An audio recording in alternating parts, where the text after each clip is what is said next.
Ici, nous plaçons l'Afrique à sa place, au centre du monde. Imaginez un milliardaire qui a bâti son empire en enfreignant les règles et qui est maintenant piégé par ces mêmes règles. Ces règles. Donald Trump est assis dans le bureau ovale, entouré de conseillers qui le tirent dans des directions opposées. Chaque décision menace de détruire la coalition même qu'il a placée là. Ce n'est pas simplement une autre analyse politique.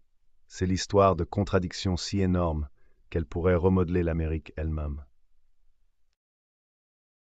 Les contradictions de M. Trump sont les plus grandes que j'ai jamais observées en 50 ans d'études. La politique et l'économie. Et la raison est terriblement simple. Il comprenait mieux que la plupart des politiciens que gagner l'élection était tout. C'était la seule chose qui comptait. Il est déjà milliardaire, donc il n'a pas besoin de plus d'argent, même s'il le veut certainement. Mais par-dessus tout, il voulait gagner et il était prêt à dire absolument n'importe quoi pour que ça arrive. Maintenant, d'autres politiciens jouent aussi ce jeu. Mais il y a généralement des limites, des frontières qui ne franchiront pas, des lignes qui ne dépasseront pas. M. Trump avait très peu de telles limites.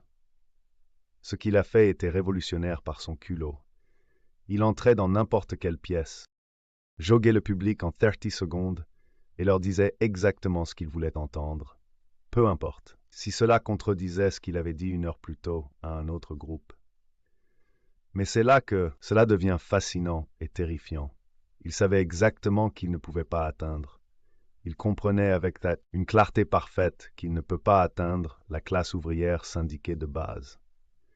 Bien sûr, il y a des exceptions, des poches d'ouvriers qui ont adhéré à son message, mais fondamentalement, il comprend. Ce ne sont pas ces gens. Les Afro-Américains ne sont pas ces gens. Il essaie avec les Hispano-Américains et il pourrait faire quelques percées, mais c'est principalement à cause de la religion. C'est à travers l'Église catholique et le fondamentalisme protestant, parce que la communauté latino a montré une certaine réceptivité à cette approche. Mais fondamentalement, Illinois est pris dans une toile de contradictions qui se resserre autour de lui chaque jour, et ces contradictions vont bientôt éclater au grand jour avec des conséquences dévastatrices. Laissez-moi vous décrire ce qui arrive. Ce ne sont plus des problèmes théoriques, désormais. Ce sont des collisions réelles qui se produisent en ce moment même à huis clos. À la Maison-Blanche, dans les conseils d'administration à travers l'Amérique, et elles vont bientôt devenir très, très publiques. Je vais d'abord vous donner l'exemple le plus évident. Il veut des tarifs massifs, mais voici quelque chose qui va vous étonner.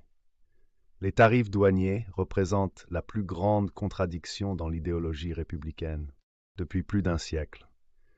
Toute l'histoire du Parti républicain repose sur une promesse simple. Nous sommes le parti anti-impôt. À chaque cycle électoral depuis 100 ans, nous ne vous imposerons pas. Augmentez vos impôts, nous baisserons vos impôts, nous allégerons votre fardeau. Cela a été leur pain et beurre, leur identité centrale, leur argument fondamental auprès des électeurs. Mais voici ce que M. Trump ne comprend pas ou espère que vous ne comprenez pas. Un tarif, pour ceux qui pourraient ne pas être parfaitement clairs à ce sujet, est simplement une taxe. Un tarif n'est rien d'autre qu'un nom sophistiqué pour une particulier type de taxe.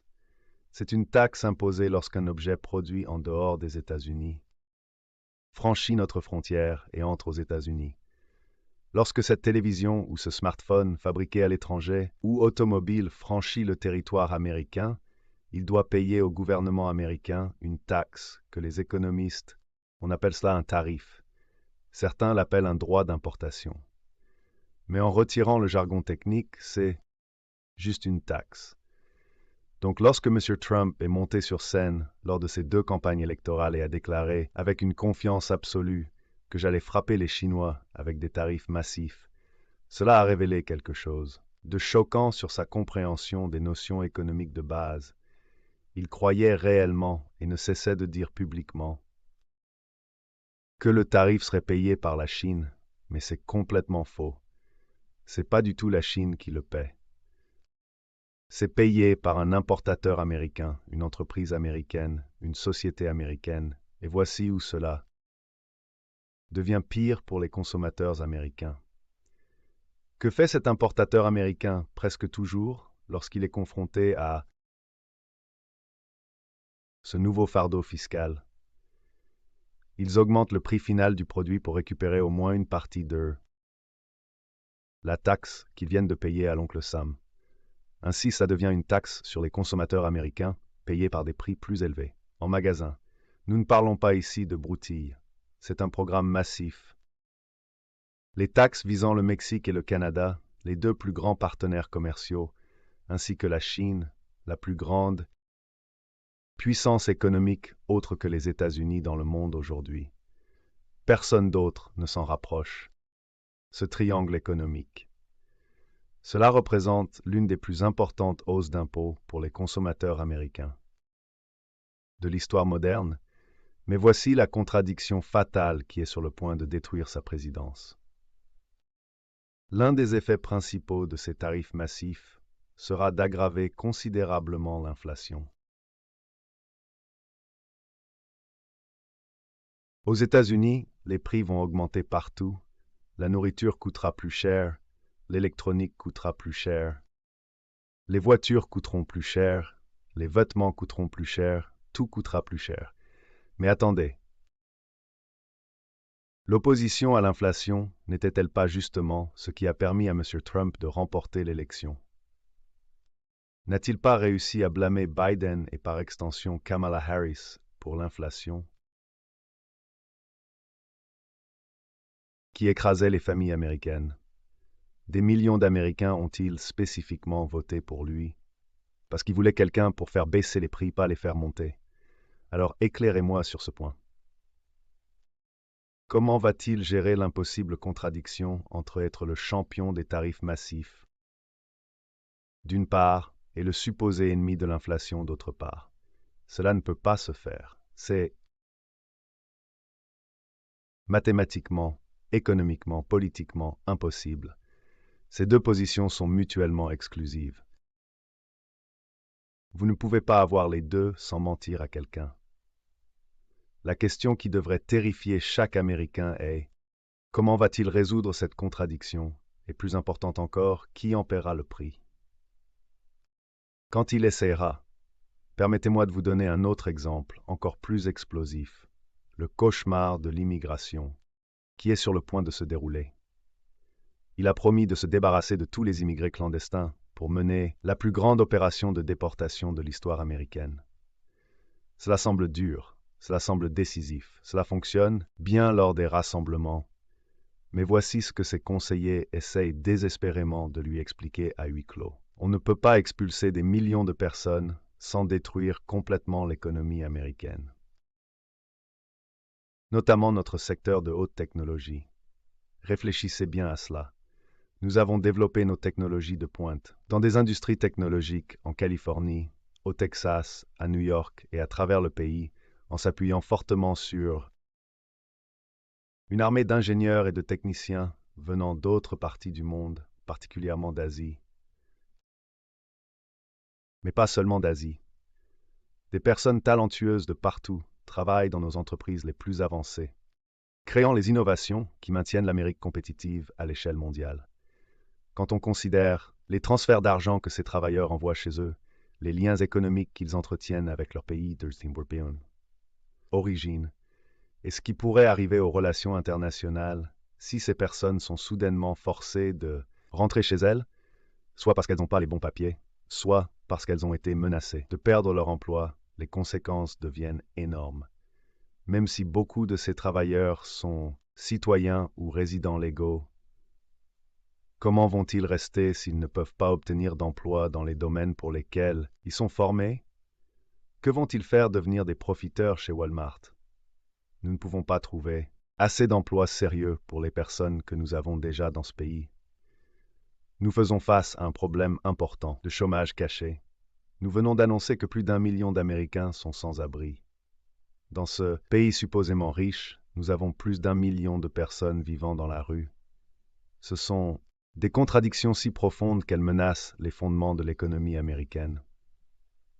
Et je pourrais vous donner plus d'exemples, des dizaines d'autres si vous souhaitez que je continue. Le schéma est clair, cette approche ne fonctionne pas. Les mathématiques ne s'additionnent pas. L'économie est impossible. Et la question qui devrait vous tenir éveillé la nuit est de savoir comment il va naviguer dans ces contradictions. S'il choisit une direction, il détruit une partie de sa base. S'il va dans l'autre sens, il détruit une autre partie de sa base.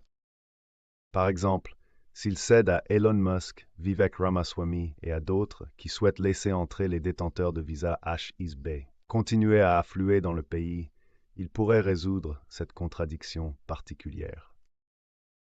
Mais ce faisant, il aura divisé son propre mouvement MAGA en deux. Il aura déçu des millions de personnes qui croyaient en lui faisaient confiance et ont voté pour lui précisément, parce qu'il avait promis de mettre l'Amérique en premier.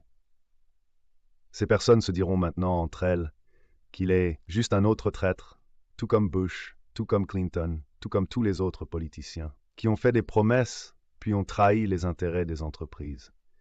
Il ne peut pas se permettre une telle trahison de sa base. Dès qu'il ressemble à un politicien typique de plus, dès qu'il semble être fait partie du même vieux système, il est fini. Et voici pourquoi. Il était acceptable pour des millions d'Américains, malgré quelques problèmes personnels très sérieux. Il était acceptable en tant que personne reconnue, responsable d'agressions sexuelles. Il était acceptable en tant que personne ayant fait faire faillite à 8 entreprises, parce qu'il n'a pas réussi à les gérer correctement. Tout le bagage personnel que les gens connaissent à son sujet était acceptable pour les électeurs pour une seule raison. Il représentait quelque chose de nouveau et de différent. S'il n'est plus nouveau et différent, s'il est juste un autre politicien concluant des accords avec les sphères riches et puissants, alors tous ces problèmes personnels vont revenir en force pour le hanter. Politiquement, cette situation est impossible à gérer et il n'y a aucun signe malgré toutes mes recherches et analyses. Il n'y a absolument aucun signe indiquant comment il va s'échapper de ce piège, tout comme il n'y a aucun signe que l'économie américaine va sortir de sa crise structurelle actuelle, ou que l'Empire américain fera autre chose que continuer à s'effondrer et se désintégrer. Cela exerce sur lui des pressions plus grandes que celles auxquelles n'importe quel président a été confronté depuis plus d'un siècle. Permettez-moi de vous donner un aperçu historique. L'Empire des États-Unis a environ ans. L'Empire britannique, qui dominait le monde avant nous, s'est effondré au début du XXe siècle, dévasté par 2 guerres mondiales et une catastrophe économique. L'Empire américain est maintenant en train de s'effondrer, au début du XXIe siècle, et les contradictions qui émergent de cet effondrement sont absolument stupéfiantes. Elles rendent cette question actuelle des visas H-1B face aux restrictions. L'immigration ressemble à un petit différend de voisinage, comparé au gigantesque tremblement de terre géopolitique qui s'abat sur nous. Mais c'est similaire dans le sens où cela représente une contradiction si fondamentale que les personnes responsables ne comprennent même pas quel est leur vrai problème, la plupart du temps. Dans ce cas particulier de l'immigration, ils voient en fait la contradiction. Ils comprennent « Oh oui, nous ne pouvons pas être complètement anti-immigrés quand nous avons besoin de travailleurs qualifiés, mais nous ne pouvons pas non plus être pro-immigration lorsque notre base exige des expulsions. » Ils ont cette petite pièce du puzzle. Mais la contradiction bien plus importante, l'effondrement de la domination mondiale américaine, qu'ils prétendent même ne pas exister. The Financial Times, The Economist, le Wall Street Journal, toutes les grandes publications où les gens vont chercher une analyse économique mondiale sérieuse, ils ont un énorme problème. Ils ont hérité d'un cadre analytique qui est complètement détaché de la réalité actuelle, et c'est leur propre faute. Ils ont passé des décennies à supposer que la domination des États-Unis, qui était absolument réelle au XXe siècle, certainement après la Première Guerre mondiale, encore plus certainement après la Grande Dépression, est complètement incontestable après la Seconde Guerre mondiale, continuerait pour toujours. À partir de 1945 au plus tard, Vous avez eu plus d'un demi-siècle de domination américaine quasi absolue. Domination. Militairement, avec les forces armées les plus puissantes de l'histoire. Domination économique avec la plus grande et l'économie la plus productive au monde. Domination politique avec la capacité de façonner les institutions internationales et les accords. Domination idéologique avec la diffusion des valeurs et de la culture américaine à travers le globe. Cette domination était extraordinaire et a atteint son apogée avec l'effondrement de la BA.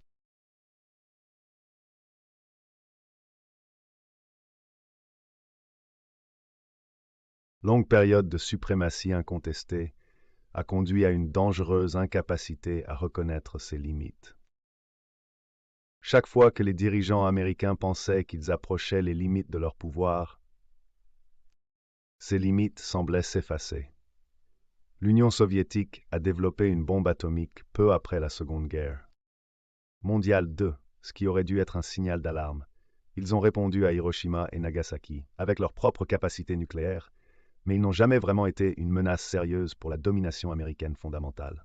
Et tout le monde le savait au fond. Les dirigeants américains étaient tellement horrifiés qu'un autre pays, surtout un ennemi potentiel, pouvait disposer d'armes nucléaires, au point qu'ils se sont convaincus qu'il s'agissait d'une menace existentielle. Mais ils ont ensuite appris, au cours de toute la seconde moitié du XXe siècle, que l'Union soviétique n'était en fait pas une contrainte majeure pour la puissance américaine. Ils disaient que c'était pour justifier des dépenses militaires massives, mais personne n'était vraiment dupe, surtout pas les économistes, qui pouvaient lire les chiffres. Permettez-moi de vous expliquer quelque chose que la plupart des gens ne comprennent pas, à propos de la supposée menace soviétique. Le PIB de la Russie aujourd'hui, qui est en réalité plus élevé que ce qu'il était, il était sous l'Union soviétique, et peut-être de 3 billions de dollars, voire moins, peut-être 2,5 billions. Le PIB des États-Unis est de 28 ou 29 billions de dollars. De quoi parlons-nous ici? Cette comparaison est presque absurde. Oui, ils possèdent des armes nucléaires. Je comprends cela, mais tout le monde sait que votre capacité à exercer efficacement le pouvoir militaire dépend fondamentalement de votre force économique.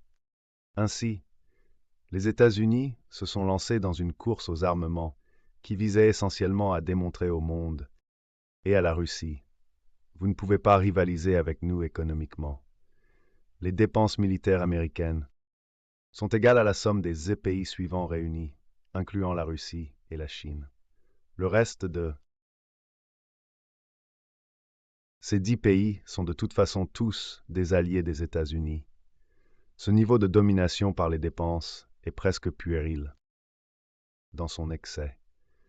Je n'ai même pas évoqué les 750 bases militaires que les États-Unis maintiennent des forces à travers le monde, encerclant la Russie, encerclant la Chine, projetant sa puissance dans chaque recoin du globe. La 7e flotte de la marine américaine opère dans les eaux asiatiques. Il n'existe pas de flotte chinoise comparable, opérant près des côtes américaines. À moins que vous ne viviez dans la bulle de la paranoïa anticommuniste américaine. La paranoïa, l'équilibre militaire est évident. Ils avaient peur de l'idéologie communiste. C'est important à comprendre. Mais quiconque regarde cela objectivement depuis l'extérieur des États-Unis, on pouvait voir le vaste déséquilibre du pouvoir réel. Je me souviens, il y a de nombreuses années, il y avait un ministre des Affaires étrangères en Inde, nommé Krishna Menon, un homme brillant, et il a été la première personne qui m'a aidé à comprendre comment la domination américaine apparaît du point de vue des autres pays. Le actuel ministre des Affaires étrangères indien Jay Shankar est également très impressionnant. Il est vif. Illinois n'est pas facilement intimidé, et lorsque la presse américaine l'attaque, il répond immédiatement avec intelligence. Réponse. Quoi qu'il en soit, pendant cette longue période de domination américaine, voici le problème fatal qui est apparu. Quand on est dominant si longtemps, on ne voit pas la domination commencer. à rétrécir et s'effriter. On ne le reconnaît pas quand cela se produit juste devant ses yeux. Permettez-moi de vous donner un exemple parfait. Il y a environ 2 ans, nous avons entendu le mot BRICS pour la première fois. L'établissement américain s'en est moqué. Or, regardez ces pays qui essaient de créer quelque chose, une sorte de bloc alternatif. Quelle erreur, c'est pathétique. Et même maintenant, ils ne le prennent pas au sérieux. Et c'est une erreur de jugement catastrophique. BRICS compte désormais 9 pays membres à part entière, avec 4 autres nations sur le point de devenir partenaires, et au moins une douzaine d'autres en attente pour rejoindre. De quoi parlons-nous ici? Cela représente environ la moitié de la population de l'ensemble de la planète. Les États-Unis comptent 4,5% de la population mondiale. Vous ne pouvez pas prétendre que cette différence démographique n'a pas d'importance fondamentale. Donc, voici ma réponse au scénario que vous pourriez envisager est la suivante. Il est trop tard pour des solutions ingénieuses. Ce n'est pas une histoire sur ce que pourrait arriver dans le futur. Il s'agit d'informer le peuple américain que nous sommes dans une situation grave, en difficulté en ce moment. Nous avons essentiellement 2 voies possibles. Une voie mène à un déclin maîtrisé et, espérons-le, à un atterrissage en douceur. L'autre voie mène à un chaos économique et politique. La deuxième, l'option de l'atterrissage en douceur, est pour l'instant surtout un vœu pieux. Ce n'est pas vraiment une voie viable. Compte tenu des tendances actuelles, toute la dynamique du développement mondial va désormais vers les BRICS et s'éloigne du leadership américain, pas vers les États-Unis et leurs alliés. Laissez-moi vous donner un exemple simple. Exemple que les médias américains abordent presque jamais de manière honnête. Je lis ces publications chaque jour, comme je suppose que vous le faites. Ainsi, je vois comment ils manipulent les chiffres. Voici ce que je lis constamment. Les États-Unis ont l'économie qui croît le plus rapidement dans le monde développé. Cette affirmation est tout simplement fausse. Pourquoi les grands journaux impriment-ils quelque chose d'aussi manifestement faux? Le Fonds monétaire international, qui est une organisation dominée par l'Occident, suit les taux de croissance économique à l'échelle mondiale. Les États-Unis connaissent une croissance annuelle du PIB de 2,5%. Tous les autres membres du G7 croissent plus lentement que cela. L'Allemagne est à croissance nulle ou techniquement en récession. Mais voici ce sur quoi ils ne veulent pas que vous vous concentriez. Quel est le taux de croissance en Russie, notre supposé ennemi qui est censée être détruite par les sanctions. 3,5%. Ainsi, la Russie, malgré avoir subi les sanctions les plus complètes de l'histoire moderne, croît en réalité plus rapidement que les États-Unis. Mais attendez, la Russie ne compte pas comme une nation développée dans leur système de classification interne. Quelle commodité pour le récit. Regardons alors la Chine. La Chine est elle aussi considérée comme développée, non seulement dans leur cadre. Le taux de croissance économique de la Chine cette année, selon le FMI, est de 4,8%. C'est presque le double du taux américain. L'Inde croît à un rythme annuel de 7%. Ainsi, l'Inde, la Russie et la Chine, les 3 grandes économies des BRICS, croissent toutes beaucoup plus vite que les États-Unis.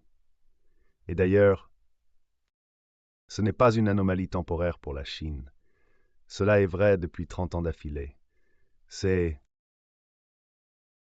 exactement pourquoi la Chine a maintenant la 2e plus grande économie du monde. Et selon la manière dont vous la mesurez, en termes de pouvoir d'achat, elle deviendra la plus grande économie d'ici la fin de cette décennie. Il est donc trop tard pour le genre de scénario optimiste que les décideurs américains n'arrêtent pas d'espérer. La trajectoire est claire et cela fait des années que c'est évident pour quiconque veut regarder les données réelles plutôt que la propagande. Puis-je être totalement direct avec vous? Je ne pense pas que les États-Unis aient un avenir viable en tant qu'hégémon mondial à ce stade. Ce n'est pas une question d'inventer des idées politiques astucieuses sur ce qui pourrait théoriquement se produire. Si vous me demandez si une paix, un déclin maîtrisé est possible, oui, c'est possible. Je dis cela seulement parce que personne ne peut prédire l'avenir avec une certitude absolue. Il y a trop de variables, trop d'incertitudes, trop de cartes sauvages potentielles. Donc oui, c'est possible. Mais je ne pense pas que ces scénarios optimistes soient présentés comme des feuilles de route réalistes. Je pense qu'ils sont présentés comme faisant partie du processus lent et douloureux. Rééducation de la classe capitaliste américaine, les aidant à accepter la réalité que l'Empire est terminé et qu'ils doivent planifier ce qui vient ensuite. Regardez les précédents historiques. Londres est restée très importante dans l'économie mondiale, même après l'effondrement de l'Empire britannique, et elle reste importante à ce jour. Mais l'Empire britannique lui-même est maintenant une curiosité historique. Il n'y a plus d'Empire britannique, il a complètement disparu. Chaque empire laisse une sorte de résidu lorsqu'il tombe. Si vous allez en Italie, aujourd'hui, c'est un coin relativement petit de l'Europe du point de vue économique, mais il reste encore des vestiges de la gloire passée, les vestiges architecturaux féodaux du Vatican, des châteaux, une cuisine incroyable, une mode et un design distinctifs. Ils ont conservé leur influence culturelle, comme la plupart des anciens empires ont réussi à le faire. Les Français ont des éléments culturels similaires. Mon père était français, je parle la langue, j'y vais chaque fois que je peux. Mais soyons honnêtes sur la situation actuelle de la France. Position mondiale. Le président Macron est largement perçu comme inefficace, même par les Français eux-mêmes. Son taux d'approbation oscille autour de 12% dans les derniers sondages. Il vient d'être battu lors de 2 élections consécutives, mais refuse de démissionner. Voilà une politique guidée uniquement par l'ego et l'illusion. Les États-Unis conserveront leurs propres vestiges d'une ancienne puissance. Tu portes probablement un jean en ce moment.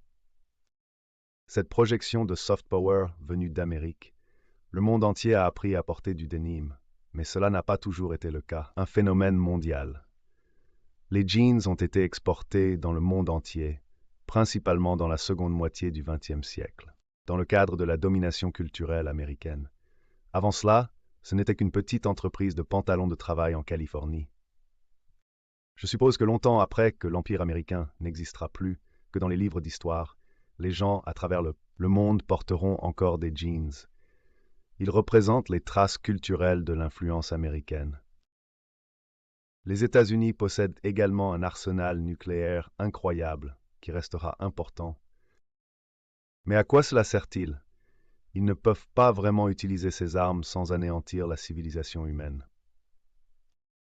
Les dirigeants américains pensaient comprendre les dynamiques de pouvoir en observant l'invasion russe de l'Ukraine en février des mers.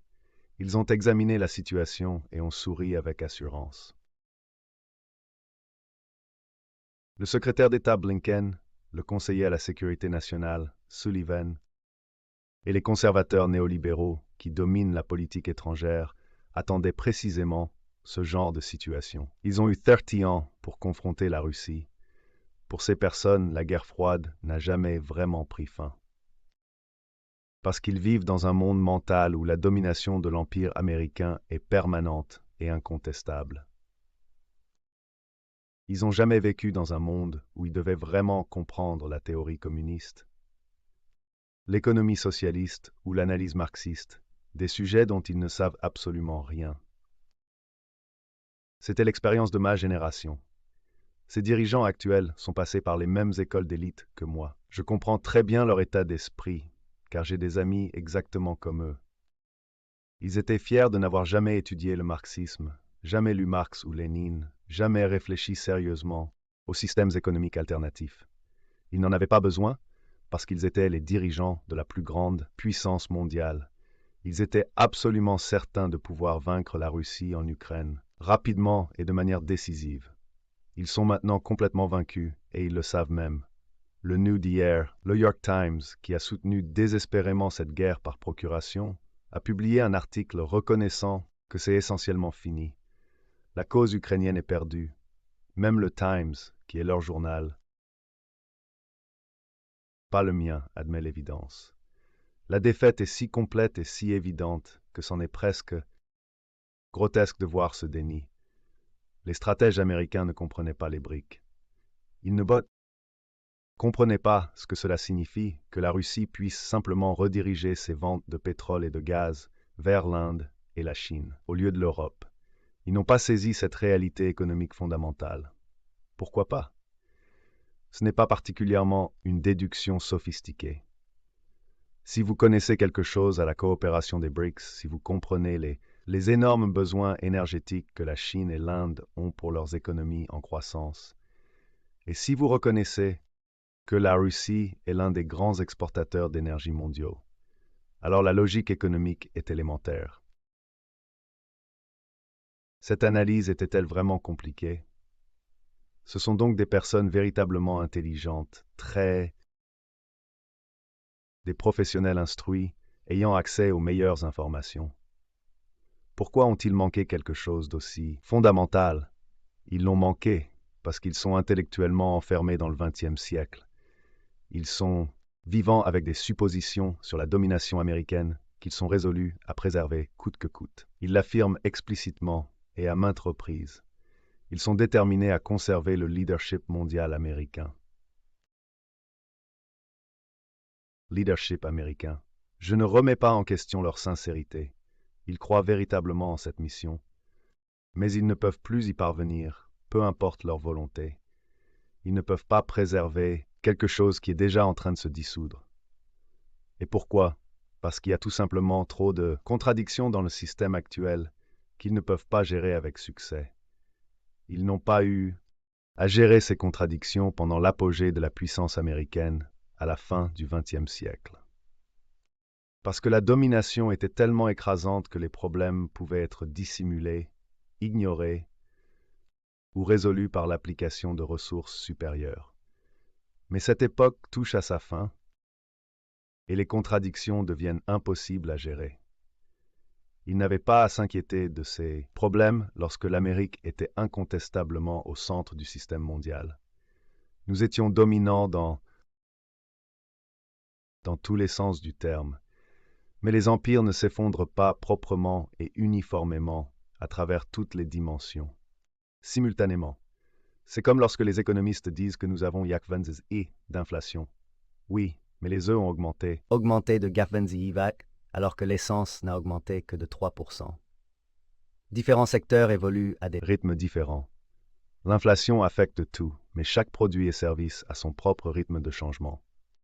Si vous comprenez l'analyse marxiste, vous reconnaissez cela comme un développement inégal au sein de la société. L'effondrement d'un empire suit le même schéma de développement inégal. Certaines régions maintiennent leur force, tandis que d'autres s'effondrent rapidement. Je m'attends donc à voir des zones où les États-Unis pourraient même devenir plus dominants dans les secteurs à court terme que nous n'avons pas entièrement anticipés. Un exemple que beaucoup d'analystes ont manqué est la révolution du fracturation hydraulique. Nous ne comprenions pas comment la technologie de fracturation hydraulique pouvait transformer les États-Unis d'un importateur net en un exportateur net de pétrole et de gaz naturel. Ce changement a été très important pour la capacité de l'Amérique à maintenir certains aspects de l'influence mondiale. Mais il faut regarder la vue d'ensemble, la trajectoire globale, les tendances fondamentales. Même les développements récents qui pourraient sembler favoriser les intérêts américains, comme ce qui s'est passé en Syrie récemment, peuvent donner aux États-Unis une position plus forte dans cette partie du Moyen-Orient qu'auparavant.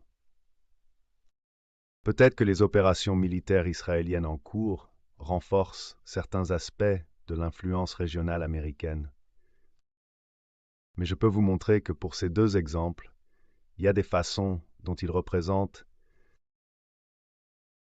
les dernières étapes d'une surextension impériale plutôt qu'un renforcement renouvelé. Quand vous avez vote après, vote aux Nations Unies, avec IFAX pays votant contre deux, les États-Unis et Israël, le message est clairement écrit. On pourrait soutenir que ce processus pourrait prendre 30 ans pour se dérouler complètement, et vous pourriez avoir raison. Les transformations historiques se déroulent souvent sur des décennies, plutôt que des années. Mes parents étaient des réfugiés du nazisme en Europe, ce qui explique pourquoi je parle français en bourg allemand. Ma mère était allemande, mon père français. Une partie de ce dont nous sommes témoins aujourd'hui à Gaza représente un remboursement psychologique par des personnes dont les parents et grands-parents ont souffert pendant l'Holocauste. Ce n'est pas la même chose. Les gens, évidemment, mais un traumatisme intergénérationnel s'exprime. Vous comprenez probablement cette dynamique grâce à votre propre expérience avec des communautés qui ont traversé la partition, les déplacements et les traumatismes historiques. Cela reste dans l'esprit des gens et façonne la politique, le comportement politique pendant des générations. Toute la carrière politique de Morty en Inde est liée à des griefs historiques et des problèmes d'identité dont il ne s'échappera jamais complètement, peu importe ce que les gens pensent d'eux.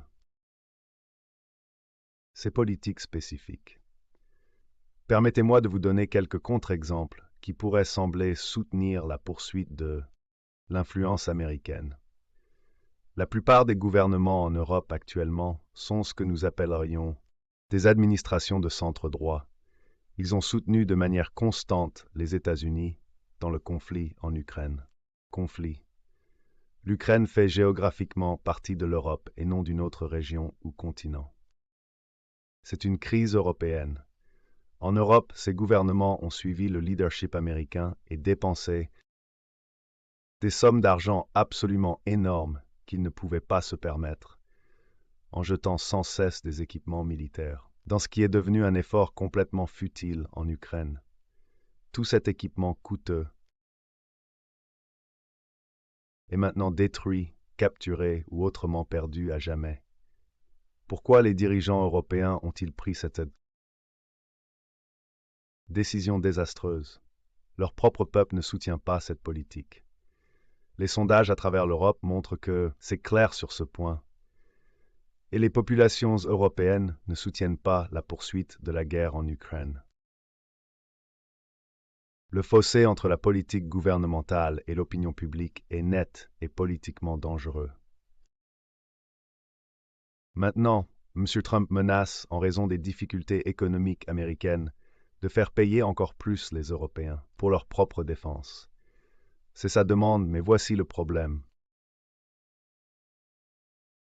Ils ne peuvent pas payer. Ils ne savent pas où trouver l'argent. Ils ne peuvent tout simplement pas se le permettre. Les gouvernements européens sont désormais confrontés aux conséquences d'un accord stratégique qu'ils ont conclu, qui ne peut pas être soutenu à long terme.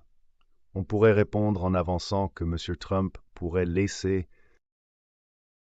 cette demande passer, tout comme il pourrait devoir renoncer à ses promesses d'expulser les immigrés. C'est possible. Qui peut prédire ce que cet homme fera réellement une fois que la réalité s'imposera? Mais le problème structurel fondamental ne disparaît pas simplement parce que Trump pourrait changer d'avis. À propos de politiques spécifiques. L'Europe a conclu un accord semblable à l'histoire de Faust vendant son âme à le diable. Voici comment cet accord a fonctionné pendant des décennies. Vous nous protégez militairement, vous les Américains, contre la Russie, contre le communisme, contre toute menace extérieure qui pourrait surgir, mais aussi contre nos propres classes populaires qui pourraient exiger trop. Et voici comment l'économie fonctionnera. Nous ne dépenserons pas beaucoup pour la défense. Vous allez vous charger de la protection militaire parce que c'est votre choix, pour vos propres raisons. Vous allez adopter une stratégie économique keynésienne en injectant des fonds dans votre économie via les dépenses militaires que vous maîtrisez bien et qui répondent à vos besoins politiques intérieurs. Pendant ce temps, nous aurons suffisamment économisé grâce à des dépenses de défense réduites pour subventionner nos propres capitalistes pour concurrencer les vôtres à l'international. Et nous pouvons proposer des programmes de protection sociale que personne d'autre au monde ne peut égaler. Nous offrirons à nos travailleurs une couverture santé universelle, un enseignement supérieur gratuit, des allocations chômage généreuses. Ma famille française bénéficie de 5 semaines de congés payés, de vacances chaque année. Tous mes proches bénéficient de cet avantage. C'est d'ailleurs à ce moment-là que je leur rends visite, pendant leurs congés. Nous aurons assez d'argent pour maintenir nos économies à un niveau décent. Nous savons que nous ne pouvons pas rivaliser directement avec le dynamisme économique américain, mais vous allez nous aider. Subventionner nos propres classes capitalistes pour rester compétitifs à l'échelle mondiale. C'était l'accord. Et ça a fonctionné parfaitement pour les deux parties lors de l'apogée de la puissance américaine. Et que les États-Unis ont obtenu une justification politique pour dépenser des sommes ridicules pour l'armée année après. Année après année, décennie après décennie, les dirigeants américains pouvaient même justifier ces dépenses au peuple américain, en arguant que les dépenses militaires massives garantissaient que les guerres seraient menées là-bas, plutôt que sur le sol américain. Nous nous protégeons en projetant notre puissance à l'échelle mondiale. C'était un exploit de propagande incroyable quand on y réfléchit objectivement. Mais cela, arrangement ne fonctionne que lorsque le vent souffle en votre faveur, lorsque votre position fondamentale est suffisamment forte pour que vous puissiez éviter d'affronter les contradictions de base dans le système. Vous pouvez masquer les problèmes, trouver des solutions temporaires, éviter de traiter les problèmes structurels. Mais éviter les problèmes ne signifie pas les résoudre. Cela signifie simplement accumuler des contradictions, jusqu'à ce qu'elles deviennent impossibles à ignorer. Et un jour, celui que nous avons maintenant atteint, il ne sera plus possible de maintenir ces arrangements. Les Européens se trouvent dans une situation absolument impossible. Ils ne peuvent pas développer leur propre capacité militaire indépendante assez rapidement pour remplacer la protection américaine. D'où viendrait l'argent? Ils ne peuvent pas se le permettre. Mais ils ne peuvent pas non plus supprimer leur système de protection sociale sans déclencher un bouleversement politique majeur. Regardez simplement la France comme exemple. Le plus grand groupe politique au Parlement français est maintenant dirigé par Jean-Luc Mélenchon.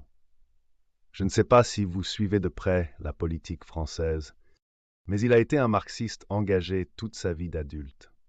Comment est-ce possible en France? Un pays où les gens ne peuvent apparemment pas s'unir sur quoi que ce soit. Je suis moi-même moitié français. Je peux dire cela avec une certaine autorité. Mais d'une manière ou d'une autre, les socialistes, les communistes, les Verts et le parti de Mélenchon se sont réunis et ont formé une coalition. Ils représentent non seulement la plus grande pluralité, mais ils sont en passe de devenir une véritable majorité. Ceci n'est qu'un avant-goût de ce que vous allez voir dans le reste de l'Europe. À mesure que ces contradictions économiques s'intensifient, les dirigeants politiques pourraient proposer des solutions temporaires, des réparations temporaires, mais ce que vous observez est un système qui se délite fondamentalement. On pourrait dire que la guerre en Ukraine a aidé les politiciens européens de droite à raconter une histoire sur la protection contre l'agression russe, ce qui leur a permis d'intégrer la Finlande et la Suède dans l'OTAN. Très bien, je reconnais ce développement. Est-ce un renforcement de l'adhésion à l'OTAN? Oui, techniquement en Irlande, mais l'OTAN est-elle vraiment plus forte en tant qu'alliance militaire? Prenez un moment pour y réfléchir. Réfléchissez-y bien. Le but principal de l'OTAN, comme les dirigeants américains ne cessent de l'expliquer aux Européens, est que nous nous tournons désormais vers la Chine. Notre principal objectif stratégique est la Chine, pas l'Europe. Que signifie ce message pour les Européens? Si l'Amérique se concentre sur la Chine et que les pays européens font face à de profondes difficultés économiques et politiques chez eux, les Américains disent en substance: nous n'allons pas vous aider avec vos problèmes, nous allons réorienter nos ressources vers affronter la Chine. Ce qui vous arrive nous importe peu. Nous ne faisons même pas attention à la moitié d'entre vous, finissent par rejoindre les BRICS au lieu de nous soutenir. Le président Macron serait en fait avoir demandé l'adhésion de la France aux BRICS et avoir été refusé. Je ne sais pas si cette rumeur est complètement exacte, mais ce sont le genre de développement qui indique à quel point l'équilibre mondial bascule radicalement loin du leadership américain. La tempête arrive. Et cela sera sans précédent dans nos vies. Les contradictions sont trop hauts, immenses, les pressions économiques trop intenses, le réalignement mondial trop fondamental pour tout politicien. Même un aussi imprévisible que Donald Trump puisse gérer avec succès.